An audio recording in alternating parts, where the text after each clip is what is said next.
talking about electric vehicles. Did you see that in Twitter? That electric vehicle thing. You know what happens? We're using up the world's electrons, and pretty soon there'll be no electrons left. The world will be positively charged, and it will repel us. This is something they haven't thought about with these EVs. It's a big danger. Well, what's really scary, Bruce? My local MP on some sort of discussion was saying that electric cars, batteries only have a 7-year lifespan. That's my local MP, and you just go, yeah, oh, just then they run out of electrons. It's just crazy. They'll have little children in Africa digging electrons out of the ground in very bad conditions. Well, what we're worried about here in Africa is you're going to dig out and take away so much of it that Africa will float off up and just move. Repelled by the positive charge. Well, yeah. Hello there, Johnny. I hope you're well. You said you were missing this, but I hope our life finds you well. And good afternoon, good morning, good evening, wherever you might be. We plainly were ranting before we started, and the rant shall continue, but I think we can drop straight in and immediately into the missile man's point.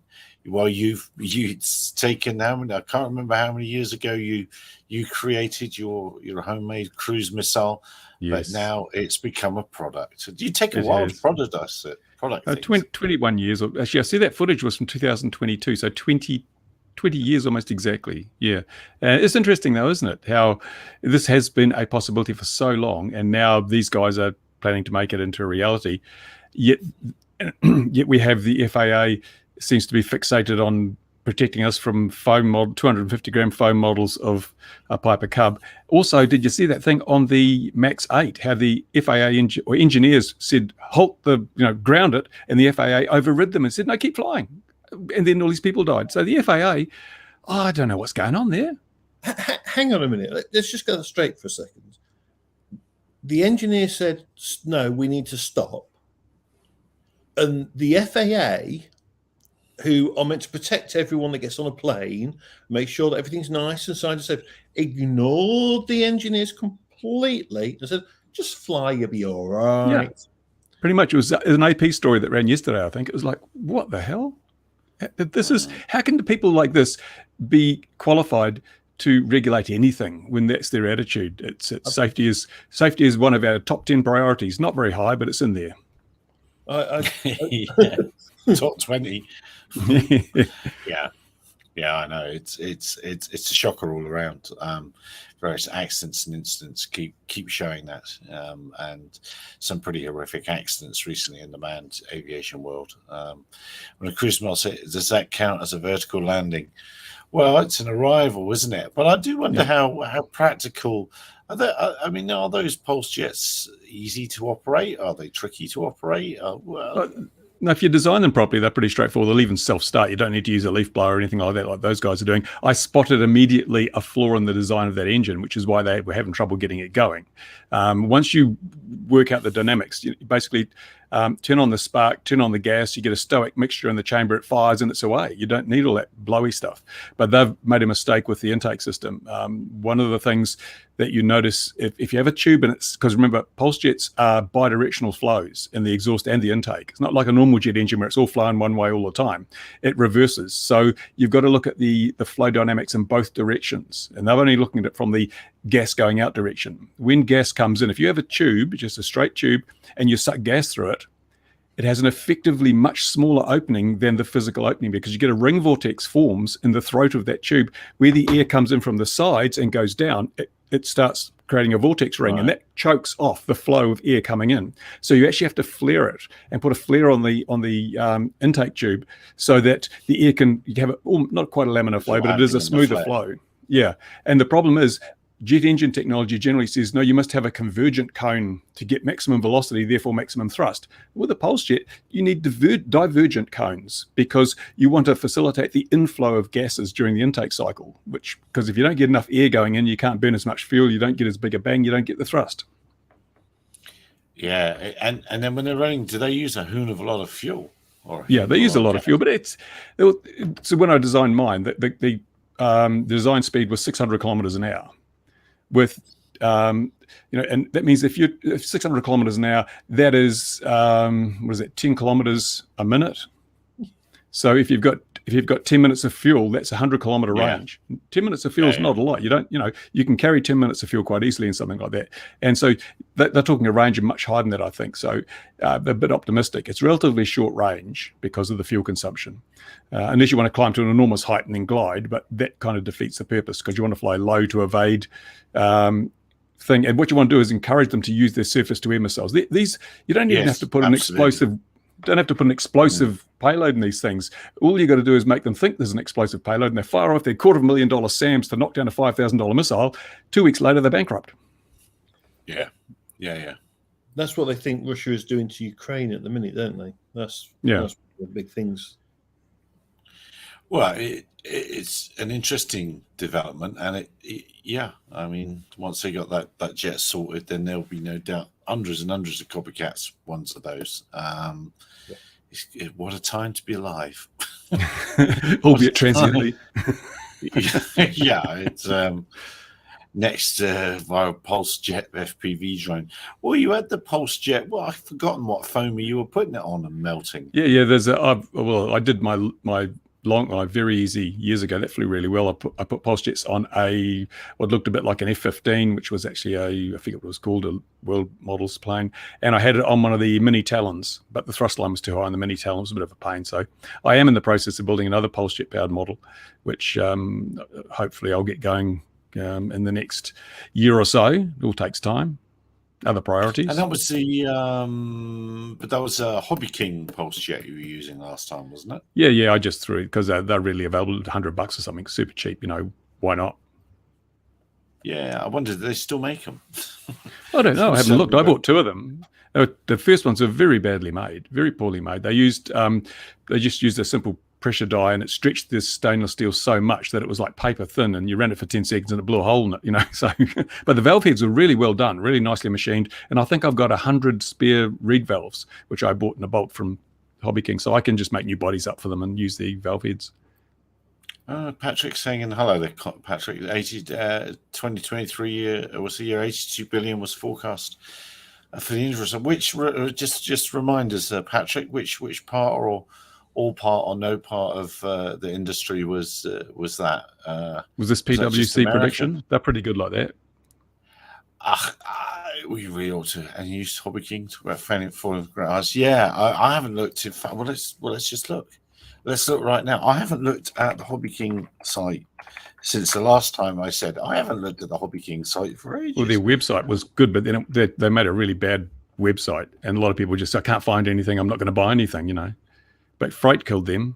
It was international freight prices went through the roof, and they just couldn't be competitive with Chinese-based manufacturers that were free shipping.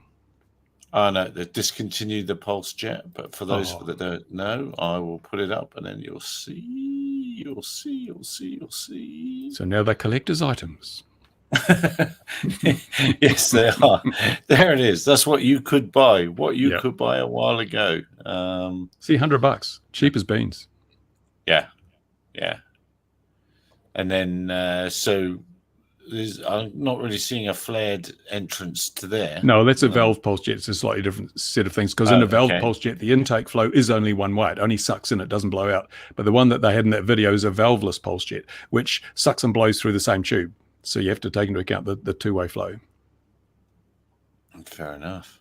It's actually it's very subtle fluid dynamics take place in a Pulse Jet because you've got regions which have massively different temperatures, so things travel at different speeds, and even during the operating cycle, the temperature at a certain place in the Pulse Jet goes from a little above ambient to 800 or 1200 degrees Celsius many times a second. It's very hard to model a Pulse Jet because of the thermal things that go on, and it means that when you're designing a Pulse Jet, the most powerful Pulse Jets are really hard to start because they're designed to work at operating temperature. So at cold temperatures, the timing of the wave fronts is wrong, and therefore they don't tend to cycle very well. And sometimes you have to heat the chamber up to get them going. It's a bit of a black art, but if you've got a really good computer with some CFD software, you can model a bit of it, but it's still, basically cut and dry at the final bit when you want to optimize things. Oh, what a change. Where is everyone? I don't know where everyone is tonight. So we'll keep going. What did I want to talk about? There was I've forgotten what it is. Oh, you've forgotten. That's terrible. I've forgotten. Well, I mean, Arkansas has legislated against DJI drones too. Arkansas has. I missed that. Yeah, Oh. I think they're planning or they have passed legislation stopping the government departments or the state agencies from using DJI drones. I love the way that America is trying to legislate its way to competitiveness. Absolutely. Yeah. That is kind of the point, isn't it? It's going to be very interesting to see what happens at AUVSI with the green and blue schemes mentioned. I have some knowledge of a particular autopilot that claims to be NDAA compliant and is for some clients, but not for others, depending on whether the company that sold it to you thought you really were going to be supplying to people that mattered and would care. So I know the DIU are investigating that, and I would love to say more, but I can't.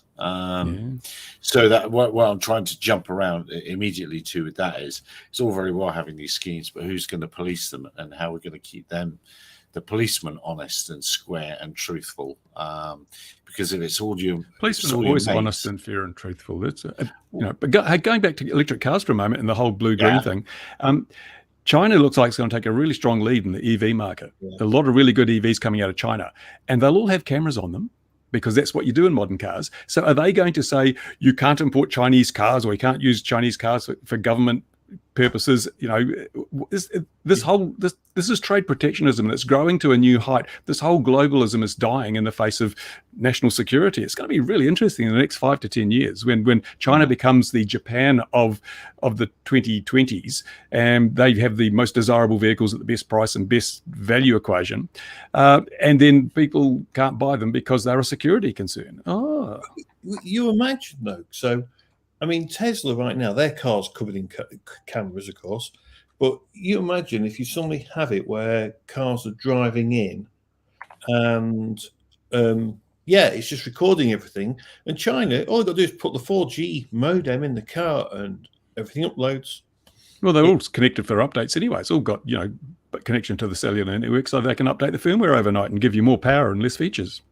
I mean, you'll be able to drive straight into a military base because the guy's bought a new Chinese car, is driven onto a top secret base, and China just to get all that info sucked up straight away. There's a big can of worms there to be watched out for. Oh yeah, there is. But I mean, in a similar tone, they bought all the real estate. Well, I can't remember what the big U.S. naval base is, but China owns just about all the buildings on the driveway into the naval base on the street down the road. So at what point is it called Chinatown? Yes, I don't think it's known, but it's not. That's not a big feature of it of their purchases, but. Squishy says they don't have any Chinese EVs in America, but I bet they do. The BYD and all those are. The BYD, that's exactly what I was getting at. This one is good. This BYD Seagull, and that's Build Your Dream, isn't it, as well, which is a fantastic name. Why don't they use something a bit like the Happy Fly Dragon car company? Well, yes. Yeah, but this is 11,000 of your American dollars. So I don't think you're not gonna. You'd just try it, wouldn't you? I mean, at that price, you'd just give it a go. There's already a heap of videos on YouTube of these people that buy those $2,000 Japanese electric little truck things, and bring them in. And I mean, they seem to serve a purpose and seem to work. And there'll be scooters, e-scooters, those little e-bikes and e-scooters, many of those coming from China. And how would you know if it didn't have a camera hidden in the handlebars, eh?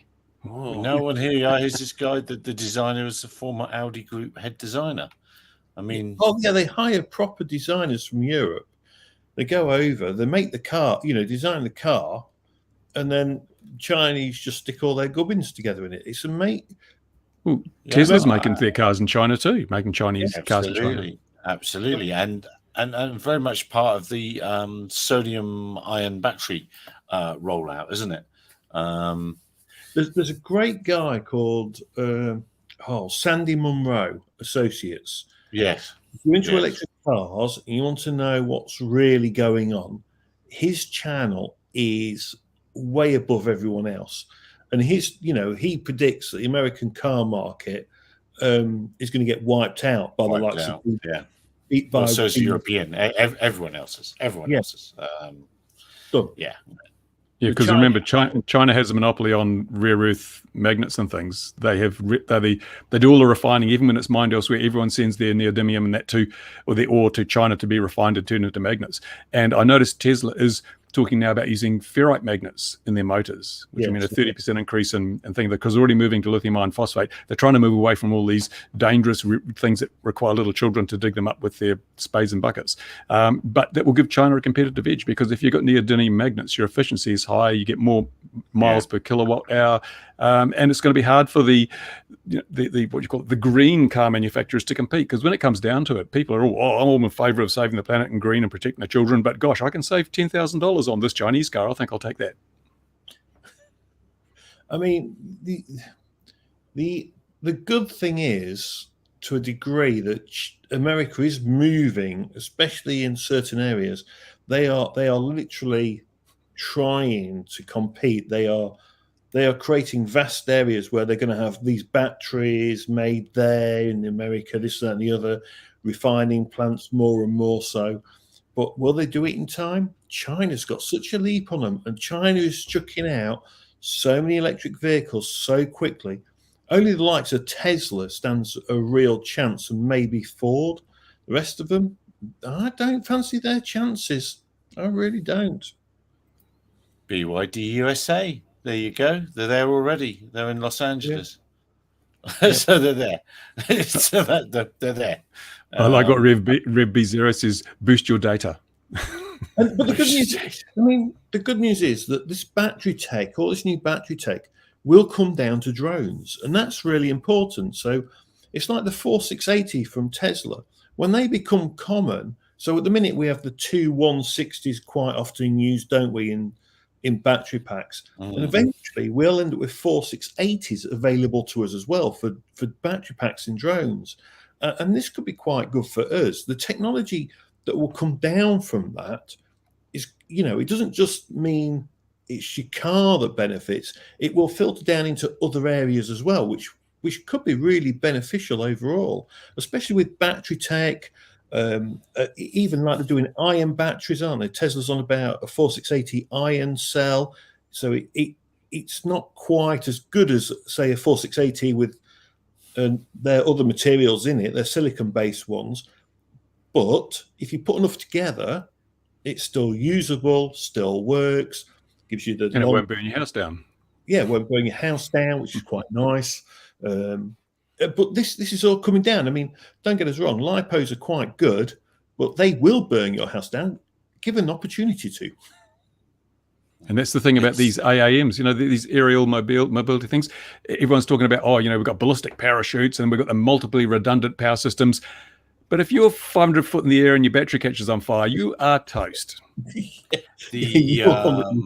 think it's the lever. You pull a lever and all the battery pack falls out. So what about the people below? Yeah. I'm not going to have that flying over me. It's one of them. It's one of them anyway. It does that. Oh yeah, but come on. Yes. You think they get certified for something to drop a flaming battery on your head? I don't think they get certified anywhere. They're not happening, are they? No. Come on. It's just not even. It's not actually a conversation. It's not. It's just really not. In fact, was it Joby this week that had a sorts of warnings? People saying, "No, get your act together, because come on, otherwise you're looking a bit like a Lilium," which they were one of the darlings of the whole thing. So the chickens are coming home to roost on that. This is what really annoys me about this whole AAM thing, and all the regulation and stuff that's been cleared out of the way for this never to exist, or certainly not in our lifetimes, business model. You don't create solutions to problems before the problems arise, because your solutions will be out of date by the time the problems do get here. ADSB, for example. Or did you see that thing you sent me? That crowd in, was it France? Are they doing that universal traffic monitoring thing? Oh, that's fantastic. Sign me up now. Take my money. Well, yeah, that was. I sent it to Bruce because it's so ridiculous. It's okay. It's aggregating lots of systems, but then to me, that's the whole point. Is why on earth are you aggregating loads of different systems, and then therefore there's places where things can fall through the gaps. But why don't we just have one system? you know, saying, yeah, we can Because see flaw, more, we can see if this. one's good, more's better. If one's good, well, of course. Actually, to be honest, Yes. I almost put a video out this week because when I was working on the ADSB alarm, I thought, my goodness, you know, ADSB is pretty limited. Power requirements of ADSB are pretty high. You're never going to have it on a paramotor or a hang glider or anything like that because typically ADSB transmitters 250 watts. Even the small ones are 20 watts because they're designed to solve the air traffic control problem. They're not really there for electronic conspicuity the way we want to use them. They're there to enable air traffic controllers to throw radars out the window and get that data. So they're not the system that we need for what we want to do. And then you've got things like FLARM. And again, FLARM isn't the system we want either because FLARM was designed by a couple of glider pilots and it's designed basically for deconfliction between gliders. You know, the trouble with ADSB is if you set ADSB up with an alarm radius, if anything comes into that radius, it goes beep, beep, beep. So if you're with 5 other gliders circling in a thermal, it's just going to annoy the hell out of you. So FLARM was designed that it was going to interpolate flight paths and warn you of a potential collision in advance, in ahead of time, which is great. But that again is not what we're looking for. So I was thinking, making an ADSB alarm, what is wrong with coming up with another protocol, which we could call EC, for example, because you can't have too many. And that's just something that broadcasts on ISM, and it's an anonymous protocol. So it broadcasts position, altitude, heading, and speed, but no uniquely identifying information. So anyone can put it in their pocket, and it's not going to dob them in if they do something bad. So you get good uptake. And you can do it, build it into something like the ADSB alarm for another $25. And then your ADSB alarm listens out for ADSB, FLARM, and EC. So you should have everything covered like that because I got some good video off YouTube of paramotor pilots being almost hit by light aircraft because they have no conspicuity, no visibility in the airspace. So there's several videos out there of real close calls. I'm thinking if you could offer these guys the ability to put something on their belt that would make them electronically conspicuous and also alert them to approaching aircraft and other paramotors or whatever for $110, wouldn't you buy that? Yeah, well, again, in the vein of you can't have too many standards, I've forgotten there's one LoRa-based one that started getting traction that rebroadcasts as well. So the range, the range. Yeah, creates a mesh network. Yeah. Yeah, exactly. Mesh networks, so low power devices mesh network, and you really start having a powerful system then. But again, you've got to look at it for deconfliction. You only need 5 kilometers. You don't need a mesh network that goes out hundreds and hundreds of kilometers. You just need something that's going to. In fact, you don't want your presence being broadcast beyond the range at which it can be used. That's just, no point in that. So you want something that has a deliberately limited radius of operation so that you're not constantly getting told, hey, there's a paramotor coming from 300 miles away. I don't give a damn. It's not going to reach me. You just want to know what's in there. When you argue that if you had that data, you could track it for longer. So if it becomes a problem, then you say, hey, this is now a problem. Yeah, but then you end up trying to track 1,000 craft on a handheld unit and using up all your battery. One thing I learned is if anything's outside the alarm radius, just don't even track it.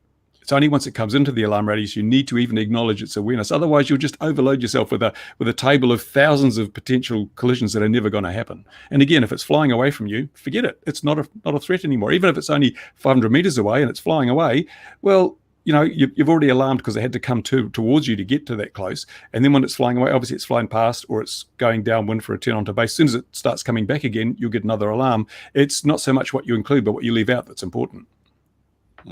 Well, no doubt there's going to be many things like that. Chat the video of what I sent you, AUVSI and other stuff. It's going to be it's going to be very interesting to see what comes out of it this year. So the big flaw that I saw in that one, the flaw I saw was that they're setting up a mesh network and it uses just cellular data, so you got massive range. You don't need all that range. You're not trying to do air traffic control. You want to make sure no one's going to fly into it. They had a special protocol that would work over, and it only worked up to 5,000 feet effectively. Yeah, because then his excuse was once you're over 5,000 feet, you should be talking to an air trafficker. It was like, no. That's not in Class G. No. So I mean and that's won an award already. Of course, you can get so many awards you can buy these days. Yes, that's very, very true. This is why robots would kill you first. Yeah, exactly. Did everyone see the video of the girl pushing over the football playing thing? And its goal in life was to get up and go and kick kick a goal. Did you not see that on? I don't have all day to spend on Facebook. It's very clever how quickly it got back up, though, wasn't it? I thought they should get that General Dynamics dog should do that, because it just falls over and stays over. Yes. Well, the Boston Dynamics, isn't it? Yeah, that one that went into the building, going to save all these people, took 3 steps and fell over, and that was it. Yet the media played it up. I didn't know it had fallen over in that building. Yeah, and there's a video that was up, and you can see it walked in and it fell over. It tripped on something or whatever. And I haven't seen it being able to get up in a thing. So one would assume that it stayed down until they righted it. I thought they could get back up. I thought the Boston on a flat surface, I think. But if it's in a rough area, like with twisted bits of metal in there, how does it get up? Even I can't get up. Now, what else is it? This might turn into a very short one. What else? Oh, yeah, but it's very varied. Very varied. Yeah. There's something to annoy everybody in this one. I mean, I've worked out why they want a mesh version, by the way, Bruce, of this transmission system. So they can work out who's been flying dodgily, so they can send them the fine. And that's why you want to anonymize it. You want to give people a choice of saying, you don't need to know who I am. You just need to know I'm there. That's what, and even remote ID would work like that. If you want to use it as a method of deconflicting, which it isn't. But I just can't believe, like, I look back through some of my video and I got my DLG. I did a couple of flights with a DLG with remember the little 808 keychain cameras, tiny little ones? Yes. They only weighed about 3 or 4 grams. I remember I did some footage with that, and it really crippled the performance of my DLG. It just I couldn't get the height because of the drag, and it just had really, really poor flight times. And I'm thinking, and I asked the FAA on Twitter, what is the justification for forcing people flying these little hand-launched gliders weighing 250 grams, from forcing them to put remote ID on? Where is the security risk? Where is the safety risk from these craft? Why are you forcing this on them? No reply, of course, because they don't have an answer for that. No. I mean, I was talking to someone I know the other day. So back in 2000, so back in the 2000s in the UK, we used to have this rule where sub 7 kilos, you could go as high as you could see it, as long as a visual line of sight. The good old days, the days where the rules made a bit more sense. All you had to do was to stay out the way of manned aviation, which we used to like. And as long as you could see your aircraft. And we were talking, and do you remember those old, what do they call them? I've forgotten the altimeters that beep at you and tell you your height. A Vario. Yeah. Right. I was talking, I said, I think it was a 3-meter glider. I had it at 1,200 meters. And he had to stop and think about that for a second. He goes, what do you mean you had it at 1,200 meters? I was like, well, yeah. I says, it's a dot, but you see it sailing through the sky, and you can see if there's another plane nearby. And if there is, you just fly away from it. It's 1,000 planes in the sky all at once. It's not like the sky's so jammed of aircraft that you can't see to take avoiding an action. But now, if I wanted to do that, I'd have to put a NOTAM in and say I am flying up to a certain height, because they believe it's safe. But if you was to go back in time and look at it, you could do it legally and safely back then. But now, no. It's all changed now because the sky is so full of these other planes. Yeah, drones. Darkened with drones. Did anyone ever contact you about for your NOTAM and say, oh, well, that's us, and can we chat? No. So that NOTAM we have, and then there's that flight over the power station. While it overlaps our flying site, their flight plan, no one's called us. So either they didn't actually fly inside, they didn't encroach, or they did it and didn't call. But no one called to say, hey, are you guys flying? You doing any testing? Are you there or anything? So no one called. We have been out doing some stuff, but we've no one phoned. And how many? For those that don't know, Mark's got a swarm, and so he's testing his swarm. And when's your first proper display? Well, we're not actually in the business of display drones. So what's really interesting is we actually design and make the drone to sell. So we will sell you a swarm, basically. So our little fella, which, hang on one second, looks a bit like that. That's what it looks like. So that's what we've built and designed, and it's a great little machine, and it's been really solid and everything. We're having some great time just getting out, testing it in the field, some in the evening, but a lot of daytime because we're just repetitively flying them. So we've got 20 aircraft, 25 aircraft. We just keep flying them, we've sold our first swarm. So, yeah, I mean, Okay, cool. Yeah, so there's 100 going out to a customer, I'm going to say the middle of June, end of June. So we have to deliver 100 of them. So all the components are winging their ways to us. And they So all... if you send them to America, do you have to put remote ID on every one of them? That would be an interesting question. I wouldn't have thought so because... Why?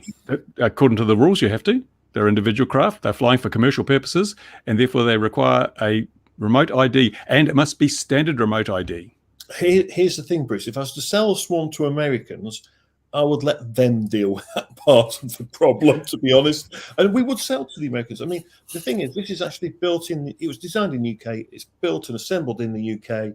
And it's powered by Skybrush. So the drone software is Hungarian. There's no Chinese software or anything. It's just all done nicely. And Skybrush is really nice and simple because you can use Blender to design your show. So they've got a nice plugin. So if anybody ever wanted to play with that kind of thing, if you go online, download a Blender for free, go to Skybrush, get their plugin for free, and then they've got some nice little videos online, tuition videos, on how to design a show, how to do basic stuff. And then you can design your own shows and stuff. And it's really interesting. And it's really interesting understanding when you're doing a show, how you want to transition from one design to the next design. So you've got one image in the sky and then you want to change it to the other. Yeah. I never knew about this Skybrush software. So this is open source and away you go. Yes. If you want to fly more than, I think, 10 aircraft, you have to have a license for every aircraft afterwards, after the 10. But yeah, so Skybrush is really good and it's modular. Why would you buy a license? Why don't you just compile it yourself and go for it? You can't. Skybrush won't let you work beyond so many aircraft. So I think, but if it's open source, the source is there. You can modify it to do what you like. Or is it not really open source? Are they just using that as a bullet point? I'm not the guy that designed the software, so I'm just going to say I'm just going with what it says on their website. You could, if you wanted 100, you could have 10 swarms of 10. You could well do. But what's really interesting about our drone as well is, so Skybrush put a feature in, so you can actually lay our swarm out. So our drones can be laid out on the ground, and then you can just push a button in Skybrush software and turn them on, and the swarm will switch on, and they'll start going through their checks. And that's quite nice because a lot of drone swarms, you'll see a lot of people going around plugging in XT60 4S LiPo. And a lot of others are 4S LiPos, to be honest. And we're running on a nice little lithium-ion 2-cell battery. So we've got nice small batteries, nice and easy to charge and maintain. And this is Sky. So do these sequences? Do you say, I'll have those whales and a yacht, please? I don't know what that is, and I'll have whatever that is. How's it work? I'll have a cleft, please. I'll have some notes. Do you just call it from the? No, so I've only done very basic looking at Blender. So Blender, what you can do is you design a shape in Blender, and you can import STL files. So if you was to import an STL file, so if you drew something in STL and then you import it, the software is very good at then making sure that your next image, it works out the transition between the two. So the software, Skybrush, is very good at doing the auto transition from one shape to another. The morphing. Yeah. I mean, it's amazing. So if it's STL files, you just print it out on your 3D printer and hang it from a helicopter. yeah. I mean, far be it from me to suggest that as well.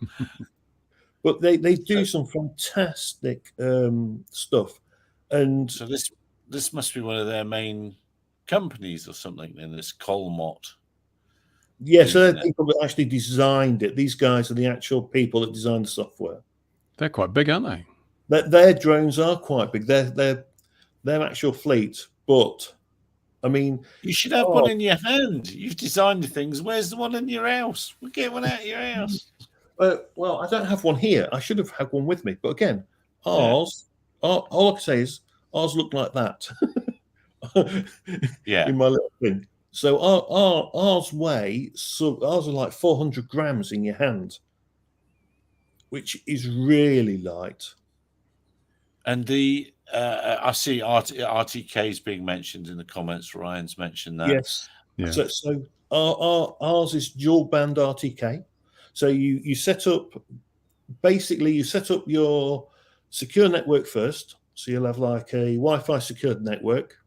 You'll have 433 and 2.4 because you want 433 because that's going to pump out all your RTK information to the swarm. You'll do your RTK survey. So that will go on. And when you're happy with that, you get down to about sub 7 centimeters. So your swarm design, when you design a swarm, you want 3 to 5 meter spacing between all the aircraft. So no aircraft is more than, they even if you have a GPS error, you've got space for that error should it occur. Because should something come out of RTK, it will go to normal GPS, which means there can be very slight differences then. You'll do your RTK survey. You've done your Wi-Fi network.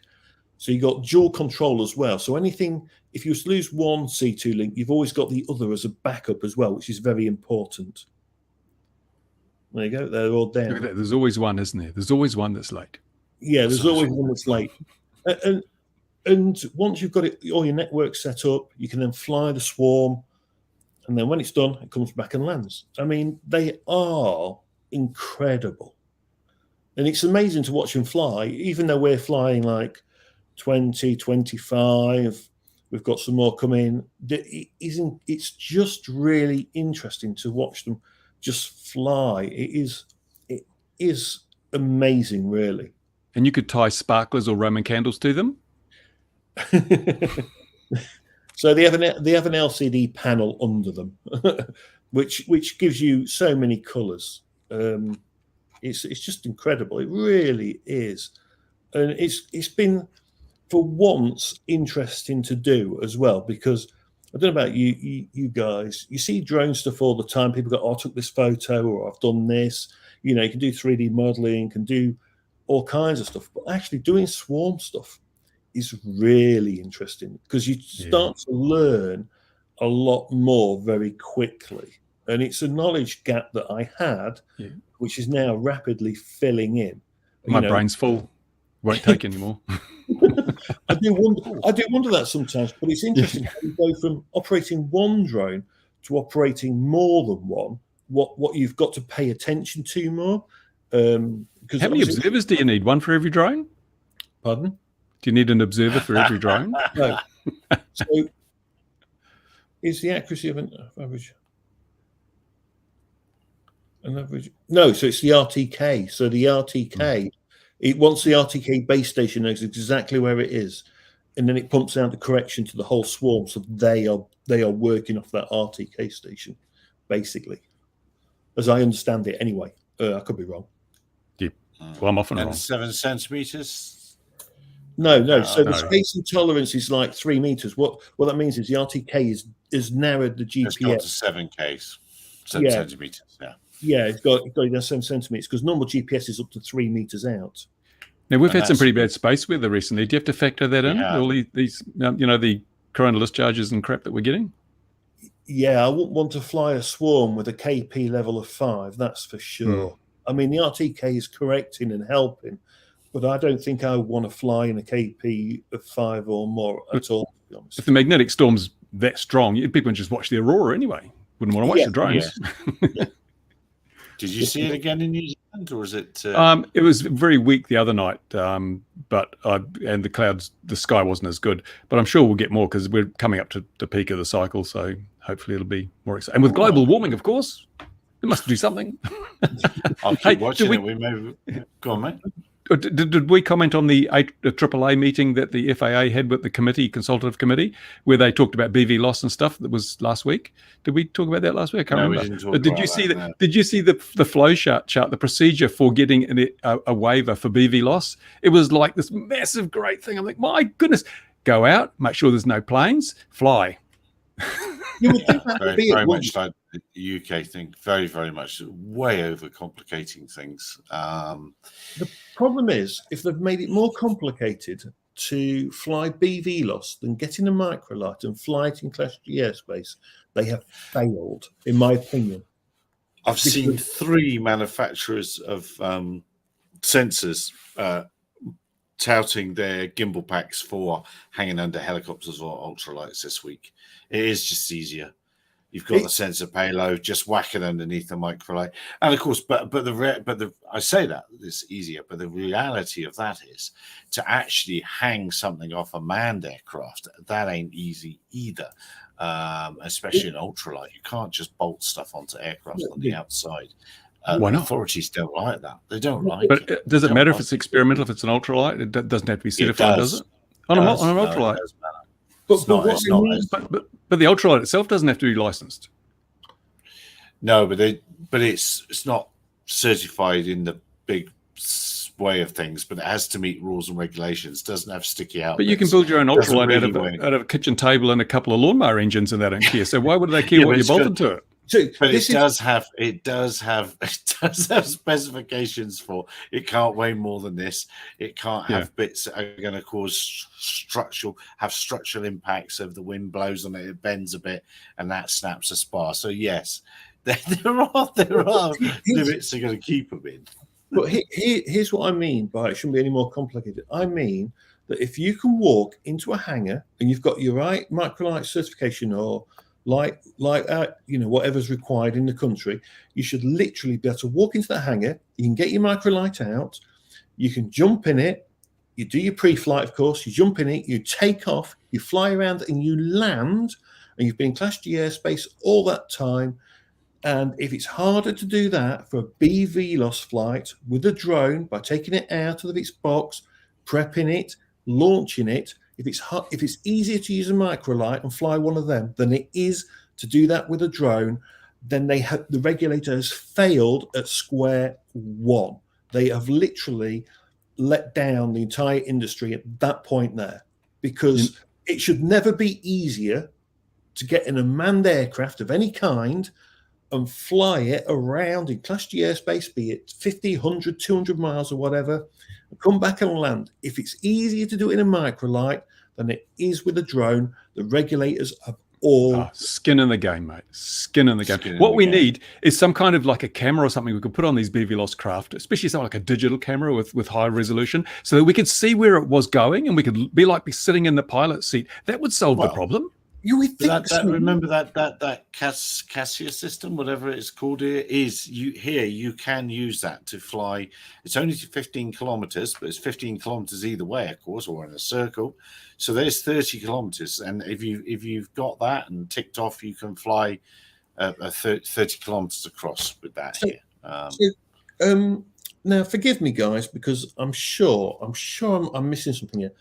But I'm sure a Cessna can't see it behind itself, and I'm sure Cessna can't see directly below itself when you're a human in a Cessna. And I absolutely swear that I can't look 360 degrees at all because my head can't turn like that. Again, you should see The Exorcist. That was a great movie. But this is what's annoying about manned aviation and regulators, if you like. Brucey said it. There we are. There it is. Red card. We haven't used this one for ages. Well, here's my real bugbear is you look how many times manned aviation has hit manned aviation. Manned aviation has hit manned aviation more times than I've had hot dinners recently. and it's quite scary. However, if it was a drone, it would be ultimate red card, right? Everyone's got to have all drones have to have electronic conspicuousy from this date, no matter what. Manned aviation can hit manned aviation. No one bats an eyelid. Skin in the game. The AAIB wouldn't go, oh, you have to mandate any kind of system at all by such time. No.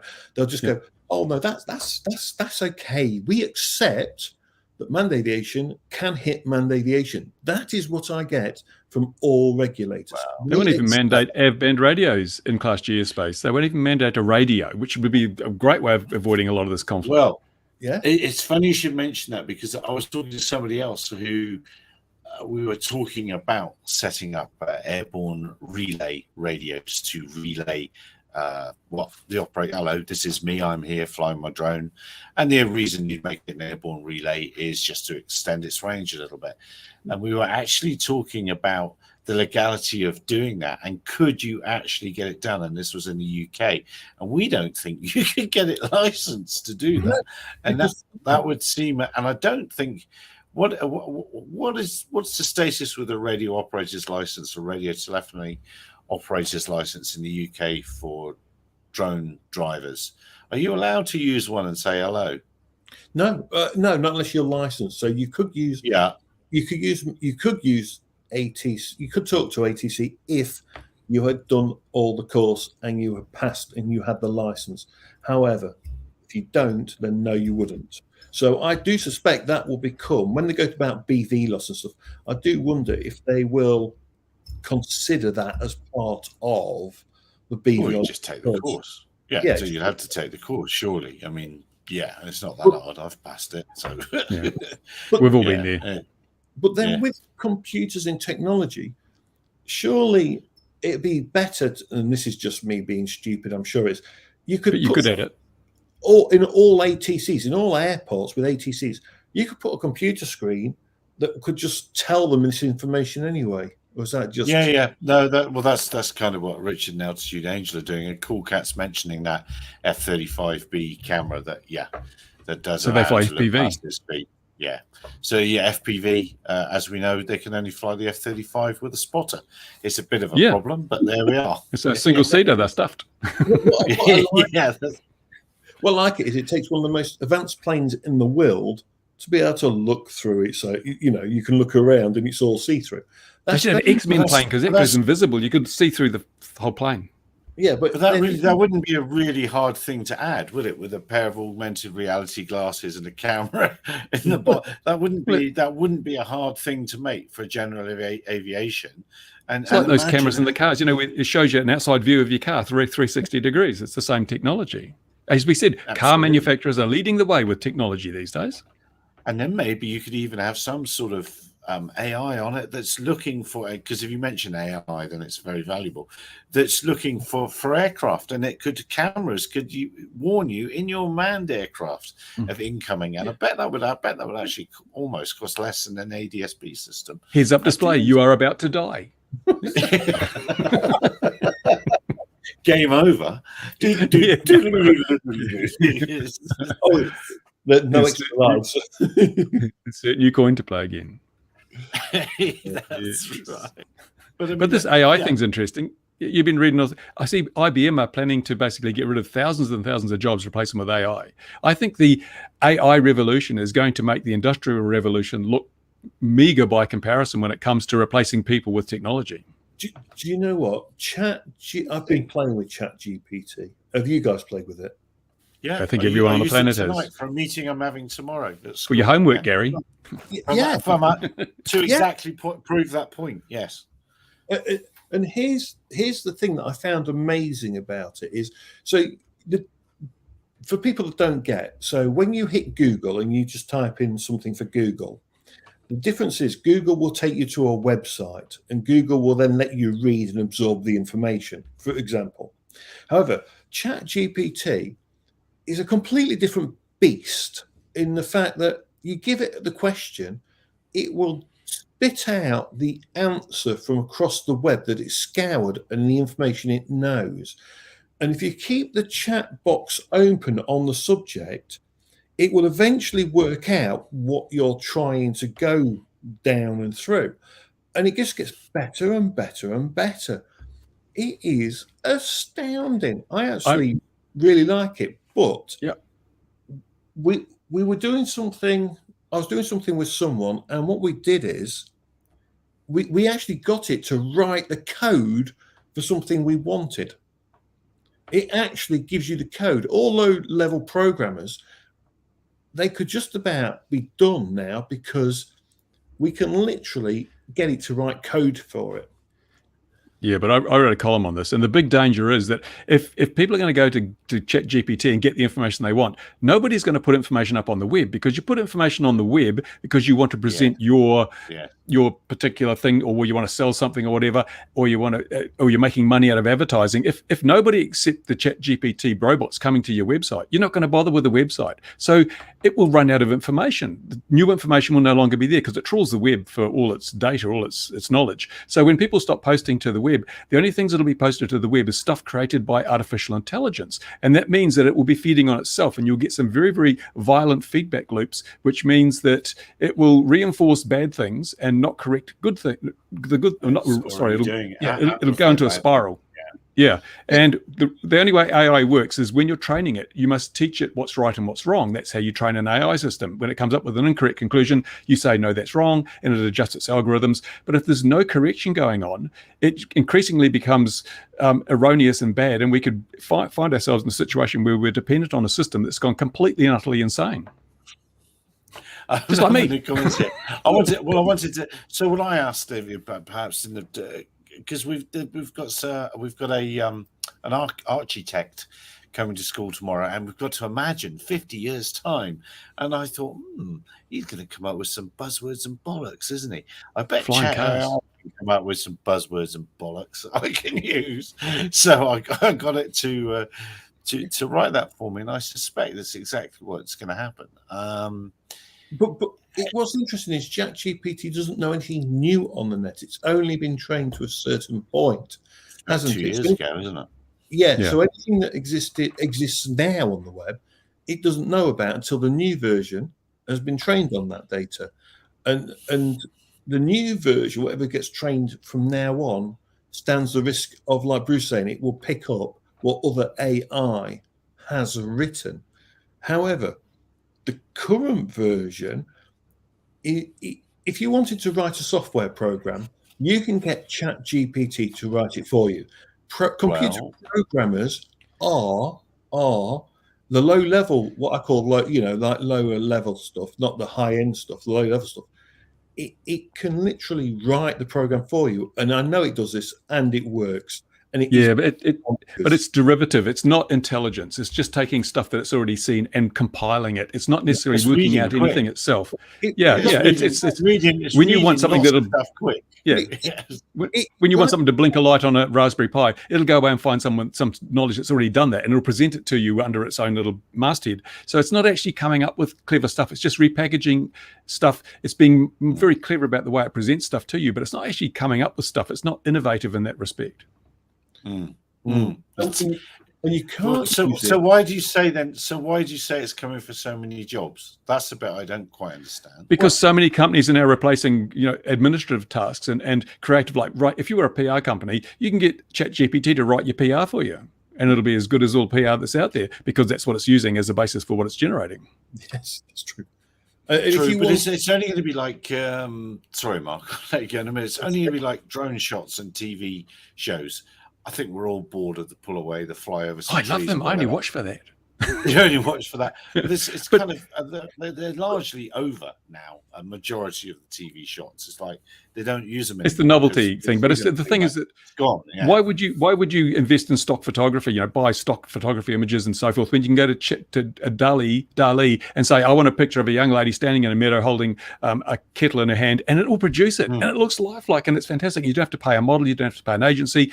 And the whole copyright thing with AI is very interesting at the moment, because the courts have ruled that AI cannot own a copyright. So something that's produced by AI has no copyright. Nobody owns it. It is And of course, that also gets around the problem that it's derivative, because you see bits of other images that's pulled off all the things, So there's no infringing going on because no one's claiming a copyright on it.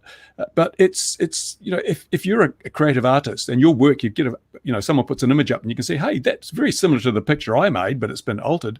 Then the whole copyright thing gets thrown into all sorts of confusion. We're having to have some massive changes to the way we look at intellectual property with the advent of AI, because if you get a PR piece and there's a paragraph pulled directly out of one of the things you wrote as a PR writer, you're going to say, oi, but you can't sue them for it. See, a mayor in Australia site tried to sue AI for defamation, but because AI itself isn't a legal entity, how can you sue it?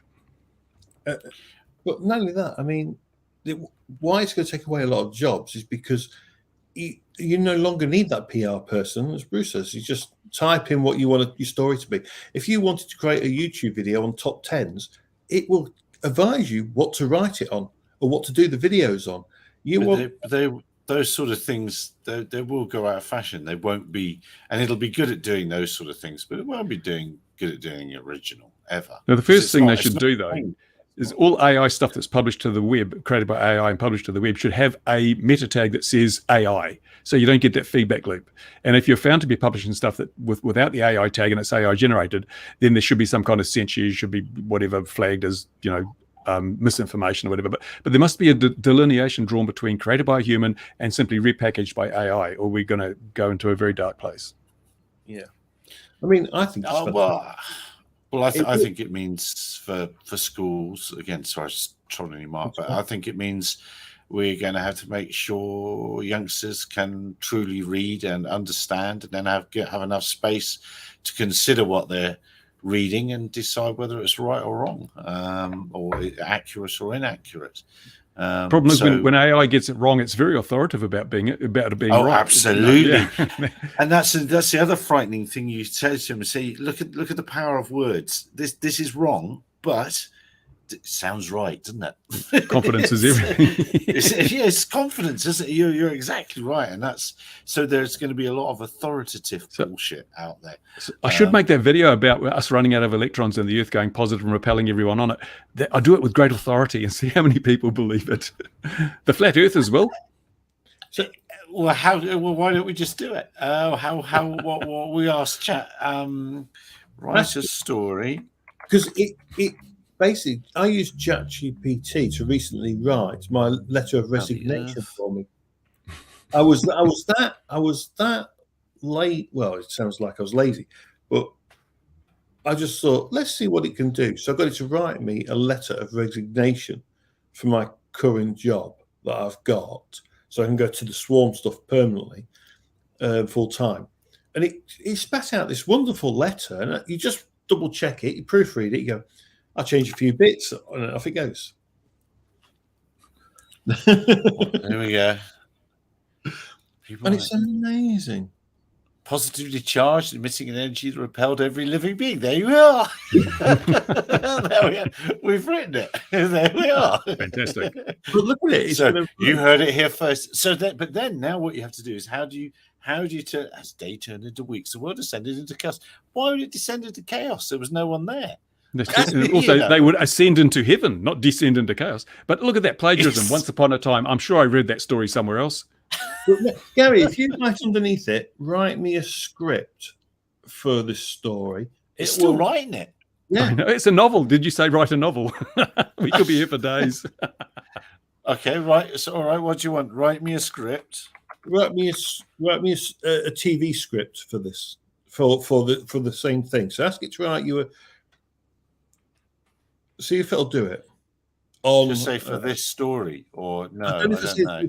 I don't know. You might have to put in for the same subject. So script for about the Earth.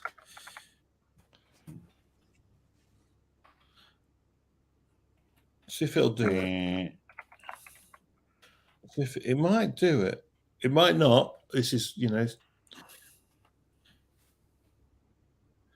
Electromagnetic exodus. It's all there. But this is what it magnetic. knows Though. it's We're Sarah. talking electrostatic, and it's gone off on electromagnetic. See, it doesn't even understand the basic premise. That's why that would have been the No, opposite. but you said positively charged. You can't have a positive magnetic charge. It's an electrostatic charge. Yeah, but here's the important bit. While it'll get certain things wrong, it's actually right now writing, and this is the important bit.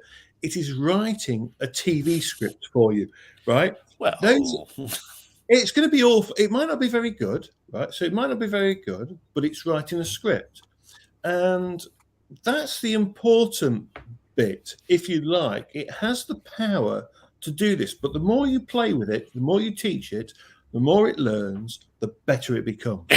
That's what and I can't think of a better group of people to teach it. We'll learn it good. Well, that's the thing. The big, real good.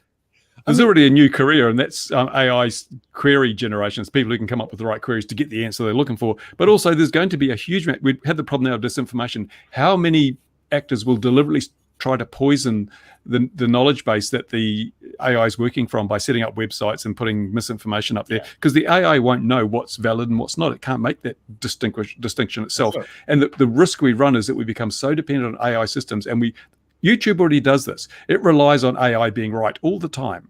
So we stop correcting it. We no longer start correcting its mistakes because we trust it. And then the mistakes can grow and grow and grow. They're not being corrected. And as I say, you end up in this massive spiral. When it works really well. But there's so many risk factors. I think these people that are saying we need to take a pause and come up with some parameters and things to control it, I think they're probably quite right. We do run the risk of a runaway chain reaction where everyone becomes dependent, and then the damn thing goes haywire and we're stuffed. What's also interesting about ChatGPT is it won't give you any sports statistics, so you can't use it for any kind of gambling. By the way, you can't use it for any kind of you can't use it for any kind of investment recommendations.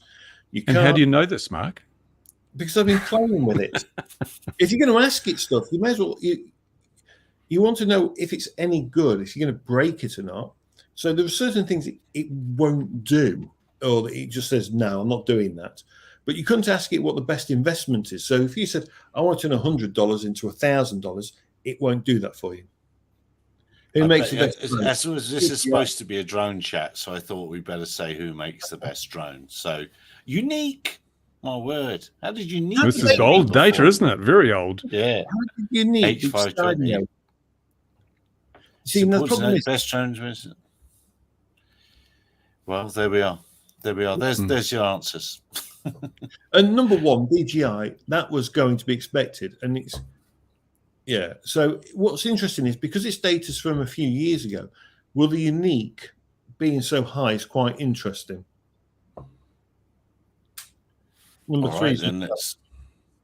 So well, you see, I would have put Skydio above a Unique. Wow, so Skydio wasn't really in that world. They were still talking to us back then. They were really in the garage. Yes, that's right. That's right. People forget. They forget us, but we'll remember them on the way back down again. Yeah. If you go write me an article. No, let's see. In what language? I don't know. Anyway, Esperanto. Esperanto. The language of the future. Python. Here we are. Oh, here we are. You wanted it, you got it. Right. If you go, you probably find that code's all on Git base somewhere in little fractions, little pieces. Yeah, but it can learn to build the code. That's the important bit, Bruce. It can learn from its entire data set what to build the code from. It is. I don't live there. That's interesting. I wonder where that is. What's it said? I can't read it. That long. Why did it pick that out of there? The code provides a basic structure because the piece of code that it's stolen us from has that built in as a constant. Probably, it's not intelligent at all. It's just clever packaging. It's no way you can say this. And look where it is. Look where it is. Can you see that? It's not sharing this, is it? No. Let me share this screen. Let me share that. We still can't see it. This is actually interesting. Now, hands up, anybody here that knows why this venue, as I click share, is important.